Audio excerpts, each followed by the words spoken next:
Here are some stocks to watch out for. We're monitoring shares of British banks. That's after the Bank of England said 8 of the biggest lenders in the UK have enough capital to ride out economic stress deeper than the 2008 financial crisis. The list includes Barclays, Lloyds, and Santander UK.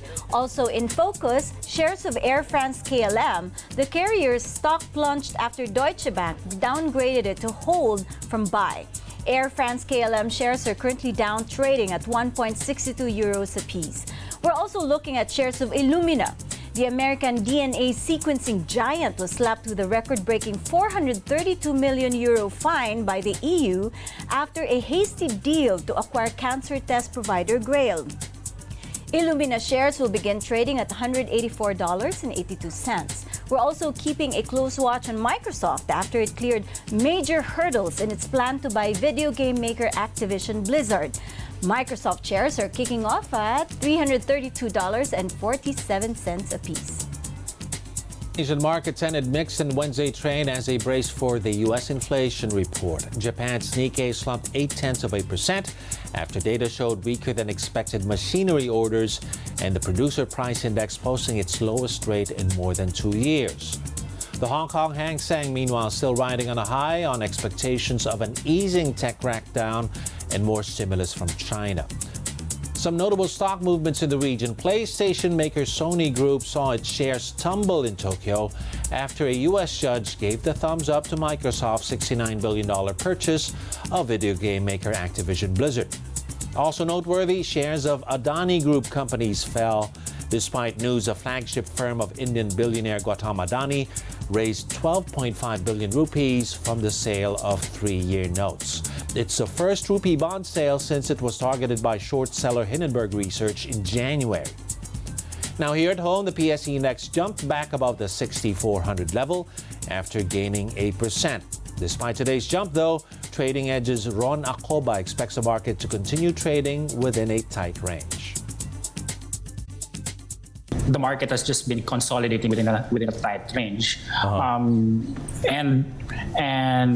I continue to expect the same for the market. Of course, the major catalyst of market movements remains to be the monetary environment in the US. Here are some local corporate headlines. The Asia United Bank names Jonathan Nang as its new board chairman. He replaces Abraham Koch, who was elected vice chair. Jonathan is the son of Jacinto Nang, the founder of AUB and Ribisco. Jonathan is also vice chair of Ribisco and holds board seats in various firms. AUB shares close up 0.5% in today's trade. Double Dragon's Hotel 101 names luxury real estate agent Christie's as the master sales agent of its first overseas project, the Hotel 101 Niseko in Hokkaido, Japan. Hotel 101 Niseko is estimated to generate over 7 billion pesos in unit sales. Double Dragon shares close higher by 1.4%. And Solaris Quezon City Hotel launches a career caravan and boutique to fill over 4,000 positions. Solaire Resort North is one of 2 Solaire hotels set to open in the first quarter of 2024. Shares of Solaire's operator Bloomberry Resorts jumped 1.6% in today's trade. European markets first. Bourses in the region are seeing solid gains in midday trade, even as investors brace for the all-important U.S. inflation report.